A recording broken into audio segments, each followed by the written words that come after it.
Hi friends, ఈరోజు ఇంకా నాకు పని కాలేదు. అంట్లు చాలా ఉన్నాయి, రుద్దుకోవాలి. నాకు కొంచెం వీడియోలు తీయాలని కుశాలుగా ఉంది, కానీ అంట్లు రుద్దాలి. చాలా పని ఉంది. రేపు సంక్రాంతి కదా, పని చాలా ఉంది. రేపు భోగి కదా, చాలా పని ఉంది. అంట్లు ఇంకా రుద్దలేదు. మరి ఇంకేదో చెప్పాలనుకుంటున్నా కానీ నాకు గుర్తు రావట్లేదు. ఒకటి చెప్పాలనుకుంటే గుర్తొచ్చింది. బీపీ వస్తే అరటిపండు తినండి, షుగర్ వస్తే వేపాకు తినండి.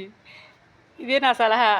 మీకు నచ్చితే షేర్ చేయండి, సబ్స్క్రైబ్ చేయండి, మంచి కామెంట్ పెట్టండి. ఇగో అంట్లు చాలా ఉన్నాయి చూడండి ఫ్రెండ్స్. ఇగో ఇవి రుద్దాలంటే నాకు కొంచెం బీపీ వస్తుంది. అరటికాయ తింటే ఫ్రెండ్స్, మీరు కూడా బీపీ వచ్చిన వాళ్ళు అరటికాయ తినండి ఫ్రెండ్స్, షుగర్ వచ్చిన వాళ్ళు వేపాకు తినండి ఫ్రెండ్స్. షేర్ అండ్ లైక్, మంచి కామెంట్ పెట్టండి. Bye friends, bye bye.